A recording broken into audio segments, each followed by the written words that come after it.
posté de vidéos sur la chaîne depuis que je suis rentrée de la semaine de mission en Côte d'Ivoire. Mais aujourd'hui, j'avais vraiment à cœur de partager ma méditation de la journée. Parce que aujourd'hui, pour ceux qui ne le savent pas, c'est la fête de l'Ascension. Alléluia. Et c'est bien que nous puissions voir qu'est-ce que cette fête, à quoi est-ce que ça correspond, quelles sont les leçons, quel est le message que Dieu a pour nous au travers de cette fête. Parce qu'au travers de chaque fête, il y a un message. Alléluia. Nous avons eu la fête de Pâques. Ensuite, nous avons eu la fête des prémices, qui est le jour de la résurrection de notre Seigneur. Et nous savons que après sa résurrection, la Bible nous enseigne qu'il est apparu pendant 40 jours à ses disciples. Et pendant ces 40 jours, il n'est pas resté oisif, mais pendant ces 40 jours, il a enseigné en ce qui concerne le royaume de Dieu. Alléluia. Et il a dit une chose très importante ce jour-là. Et c'est sur cela que ma méditation a porté aujourd'hui. Et nous voyons cela dans le livre des Actes des Apôtres au chapitre 1. Et voici ce que Jésus leur dit. Et nous pouvons lire à partir du verset 4. Alléluia. Comme il se trouvait avec eux, il leur recommanda de ne pas s'éloigner de Jérusalem et d'attendre ce que le Père avait promis. Ce que je vous ai annoncé, leur dit-il, car Jean a baptisé d'eau, mais vous, dans peu de jours, vous serez baptisés du Saint-Esprit. Alors les apôtres réunis lui demandèrent, Seigneur, est-ce en ce temps que tu rétabliras le royaume d'Israël? Il leur répondit, ce n'est pas à vous de connaître les temps et les moments que le Père a fixés de sa propre autorité, mais vous recevrez une puissance, le Saint-Esprit survenant sur vous, et vous serez mes témoins à Jérusalem, dans toute la Judée, dans la Samarie et jusqu'aux extrémités de la terre. Et ensuite, il est écrit que après avoir dit cela, il fut élevé pendant qu'ils le regardaient, et une nuée le déroba à leurs yeux. Et comme ils avaient le regard fixé vers le ciel pendant qu'ils s'en allaient, voici deux hommes vêtus de blanc leur apparurent et dirent, Hommes galiléens, pourquoi vous arrêtez-vous à regarder au ciel? Ce Jésus qui a été enlevé au ciel du milieu de vous viendra de la même manière que vous l'avez vu allant au ciel. Alléluia. Et il s'agit du jour de l'ascension. Mais ce qui nous intéresse ici, c'est ce que Jésus a dit. Alléluia. Vous savez que les dernières paroles de quelqu'un sont très importantes. Amen. Lorsqu'on sait qu'on n'a plus beaucoup de temps à passer avec des gens, par exemple, ou les gens qui savent qu'ils vont quitter cette terre, les dernières paroles d'une personne, nous devons y prêter attention. Alléluia. Et ici, ce sont les dernières paroles de Jésus avant qu'il retourne auprès du Père. Alléluia. Et qu'est-ce qu'il leur a dit? Il leur a dit, mais vous recevrez, verset 8, vous recevrez une puissance, le Saint-Esprit survenant sur vous, et vous serez mes témoins à Jérusalem, dans toute la Judée, dans la Samarie et jusqu'aux extrémités de la terre. Nous pouvons le lire également dans le livre de Luc, le dernier chapitre du livre de Luc. Cela est dit un peu différemment. Nous pouvons le lire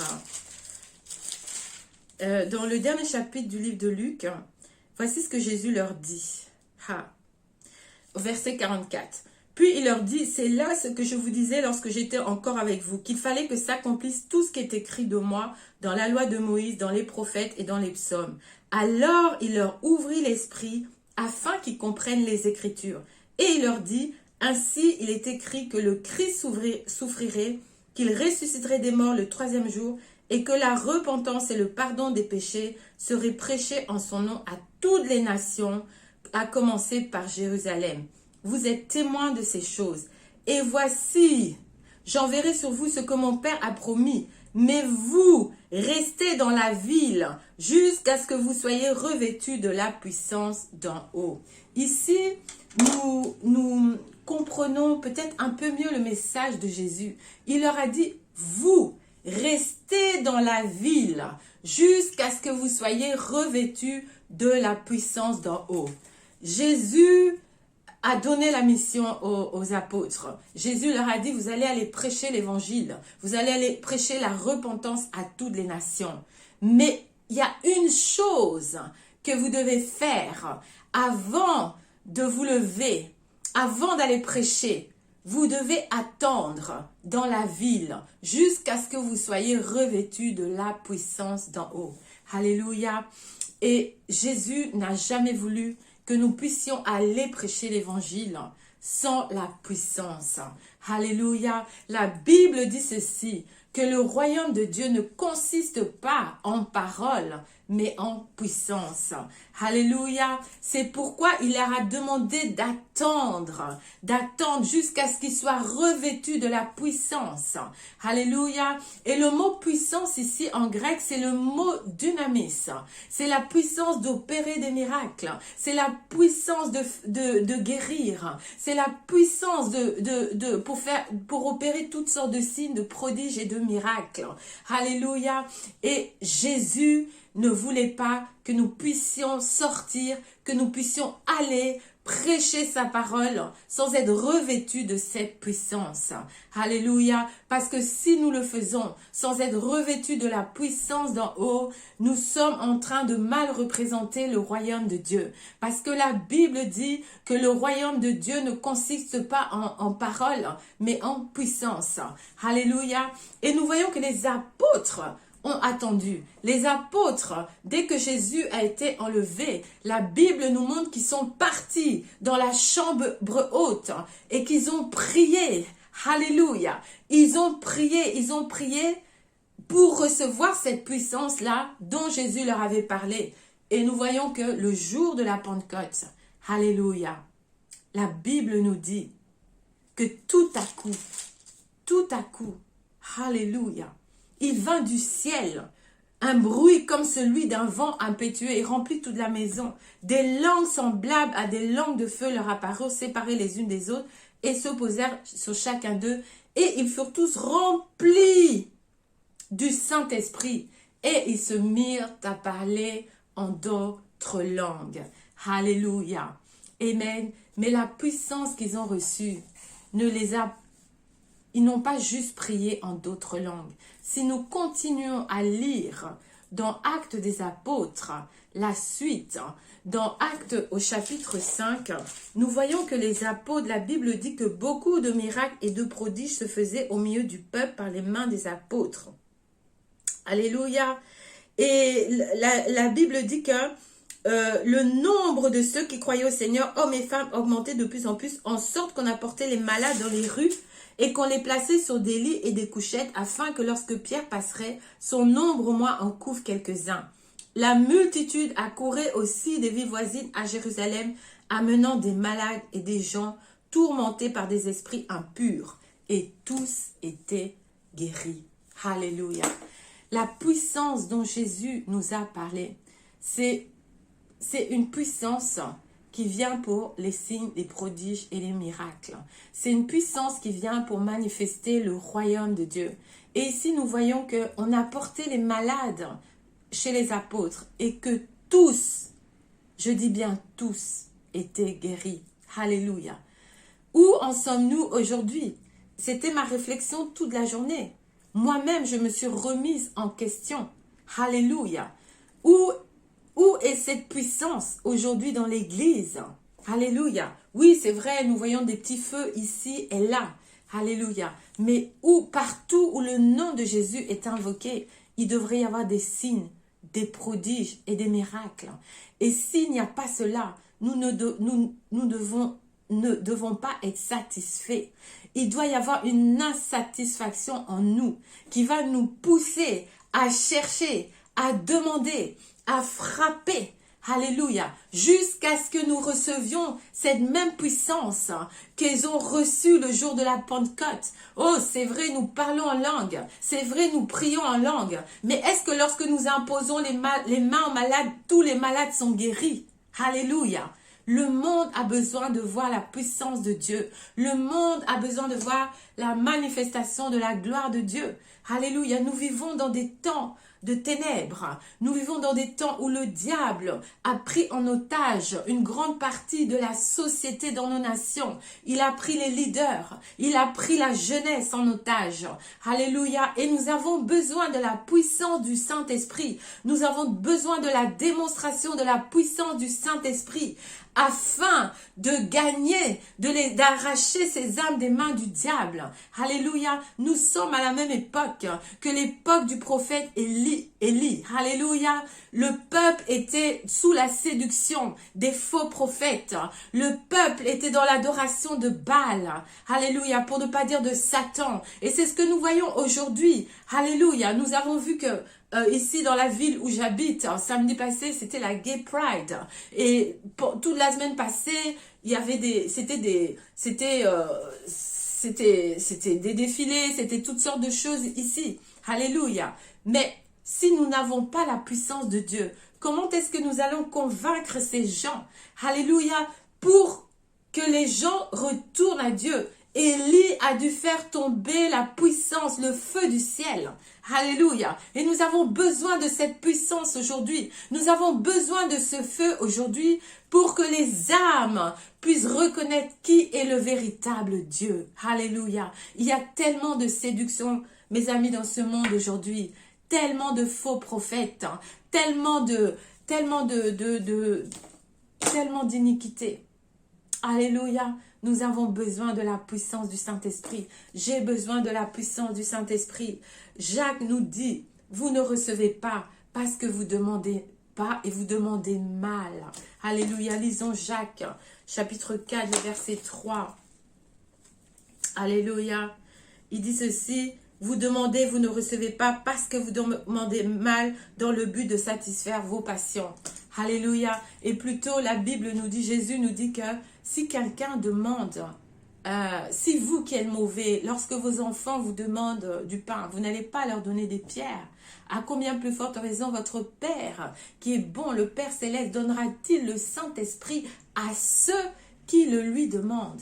C'est vrai, nous prions en langue. C'est vrai, nous avons vu une mesure d'onction dans nos vies. Mais nous avons besoin de plus.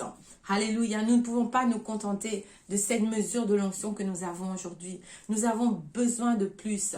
Et je vous invite, si vous êtes comme moi, si vous vous sentez dans le même état que moi, à demander avec insistance, à demander avec persistance, à être revêtu de cette puissance que les disciples avaient. Alléluia. Et le Père va le faire. Il va le faire. Alléluia. J'aimerais conclure cette vidéo en vous donnant le témoignage d'une femme de Dieu qui est un exemple. Surtout pour nous les femmes qui sont dans le ministère. Mais elle est un exemple aussi pour les hommes. C'est une femme de Dieu qui est née à la moitié du 19e siècle. C'est une époque où les femmes ne pouvaient pas exercer le ministère. Et elle a lutté pendant longtemps. Elle savait que Dieu l'appelait. Mais elle a lutté. Parce qu'elle se disait, je suis une femme et je ne suis pas capable, je ne suis pas équipée. Non, elle a lutté à tel point que elle a vécu des brisements. Dieu a repris beaucoup de ses enfants. Et à un moment, elle est tombée malade. Et quand elle est tombée malade, elle a dit, Seigneur, si tu me guéris, je vais te servir. Alléluia. Et c'est comme cela, le Seigneur l'a guérie. Mais malgré cela, elle disait, elle se sentait incapable. Et aujourd'hui, si nous regardons le monde, nous devons être honnêtes avec nous-mêmes. Sommes-nous capables de convaincre le monde? Alléluia. Sommes-nous capables de convaincre le monde? Nous ne pouvons pas convaincre le monde avec des mots. Nous ne pouvons pas convaincre le monde avec des paroles. Nous sommes à l'époque de la confrontation des puissances. Nous sommes à une époque d'apostasie, comme Élie. Alléluia. Comme à l'époque d'Élie. Et nous avons besoin d'une confrontation de puissance. Nous avons besoin d'une démonstration de la puissance de Dieu. Alléluia. Et cette femme, je vais vous lire ce qu'elle a dit. Maria Woodworth-Etter. Elle a demandé à Dieu de la qualifier. Alléluia. Est-ce que quelqu'un peut dire, Seigneur, qualifie-moi. Alléluia. Qualifie-moi. Qualifie-moi. Équipe-moi. Équipe-moi avec la puissance. Équipe-moi avec les dons de guérison. Équipe-moi avec les dons spirituels. Équipe-moi avec la puissance de Dieu. Nous devons être honnêtes avec nous-mêmes et voir voir nos incapacités, nos limites. Alléluia. Elle a vu son incapacité, elle a vu ses limites et elle a demandé à Dieu de l'équiper. Alléluia. De la qualifier. Elle a demandé à Dieu de lui donner le pouvoir qu'il avait donné aux pécheurs de la Galilée, de l'oindre pour le service. Elle est venue comme un enfant en train de demander du pain. Et Dieu ne l'a pas déçue. Alléluia. Ça, ce sont ses mots. La puissance du Saint-Esprit est venue sur elle. Alléluia. Et Dieu a utilisé cette femme de manière puissante. Il y avait des guérisons, il y avait des signes, des prodiges et des miracles dans chacune de ces réunions. Alléluia. Et souvent, on entend parler de Kathryn Kuhlman. On entend aussi parler de Aimee Semple McPherson, peut-être un peu moins. Mais j'aimerais dire à quelqu'un que c'est la grand-mère. Alléluia. C'est l'arrière-grand-mère de Kathryn Kuhlman. Alléluia. C'est celle qui a inspiré toutes ces femmes de Dieu puissantes que Dieu a utilisées au XXe siècle. Alléluia. L'histoire raconte que Aimee Semple McPherson venait s'asseoir dans les réunions de Maria Woodworth Etter. Aimee Semple McPherson est cette femme évangéliste qui a eu un grand ministère de guérison. Alléluia. Les gens n'amenaient plus les personnes à l'hôpital, mais ils amenaient les personnes dans les réunions de Aimee Semple McPherson et les gens étaient guéris. Alléluia. Et Kathryn Kuhlman s'est inspirée d'Aimee Semple McPherson. Alléluia. Donc, Maria Woodworth Etter est celle qui a inspiré toutes ces femmes puissantes de Dieu, ces femmes qui sont nos modèles. Nous aspirons, toutes les femmes qui sont dans le ministère, aspirent, alléluia, à être un jour comme ces femmes. Enfin, moi, j'aspire, en tout cas, je prie que Dieu puisse m'utiliser dans le don de la guérison, que Dieu puisse m'utiliser pour guérir les malades. Alléluia. Mais Maria Woodworth Etter a reconnu son insuffisance. Elle a compris que elle ne pouvait pas aller faire le ministère sans ce revêtement de puissance, sans cette onction, sans cette puissance-là que les disciples et dont Jésus avait parlé le jour de l'ascension.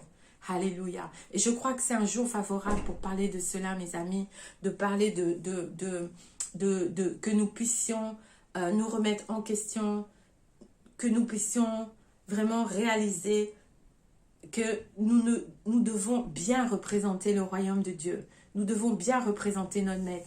Et que pour cela, nous avons besoin de cette puissance. Nous avons besoin de la puissance du Saint-Esprit. Et si nous la demandons, alléluia, il va nous la donner. Alors, je vous encourage à faire de cela votre prière quotidienne. Alléluia, parce que Dieu cherche des hommes et des femmes qui ont faim et qui ont soif. Dieu cherche des hommes et des femmes consacrés. Alléluia, qui seront des canaux qu'il va utiliser dans ces temps de la fin. Dieu cherche des hommes et des femmes comme ces hommes et ces femmes qui étaient là le jour où Jésus est remonté auprès du Père. Vous savez que, comme je l'ai dit plus tôt, Jésus, après sa résurrection, est apparu à plus de 500 personnes. Mais dans la chambre haute, il n'était plus qu'à 120. Alléluia. C'est ceux qui avaient vraiment faim et soif de cette puissance d'en haut qui étaient là. Malheureusement, ce n'est pas tout le monde. Mais j'ose croire que si tu m'écoutes aujourd'hui, c'est parce qu'il y a cette faim et cette soif en toi. Alors, je t'encourage à ne pas te décourager et à continuer à chercher. Jésus a dit, demandez et il vous sera donné. Cherchez et vous trouverez. Frappez et il vous sera ouvert. Nous devons rentrer dans ces 3 dimensions de la prière.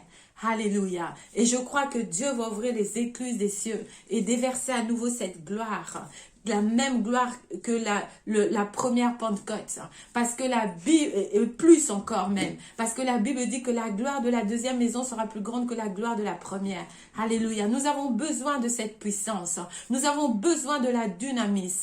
Nous avons besoin de la puissance d'en haut. Nous avons besoin d'être revêtus de la puissance d'en haut pour pouvoir faire l'œuvre, pour faire grandir le royaume de Dieu et gagner cette génération qui est en train de se perdre, cette génération qui est dans les griffes du diable, pour les arracher et les amener dans le royaume de Dieu. Parce que la volonté de Dieu, c'est que tous les hommes soient sauvés. La volonté de Dieu, c'est qu'aucun ne périsse, mais que tous soient sauvés. Alléluia. Voilà, c'était le message que je voulais partager avec vous aujourd'hui. le jour de l'ascension, le jour où Jésus a dit « Attendez » jusqu'à ce que vous soyez revêtus de la puissance d'en haut. Cherchons cette puissance d'en haut. Demandons avec instance cette puissance d'en haut. Demandons à être revêtus de la puissance d'en haut. Demandons à être revêtus de la puissance du Saint-Esprit afin que nous puissions représenter, alléluia, le royaume de Dieu comme nous le devons. Alléluia, parce que ce n'est pas un royaume faible, mais c'est un royaume puissant, un royaume glorieux. Shalom, je ne voudrais pas être longue. Que Dieu vous bénisse, que Dieu vous visite, que le Saint-Esprit, alléluia, mette cette faim et ce désir en vous. Shalom, soyez bénis.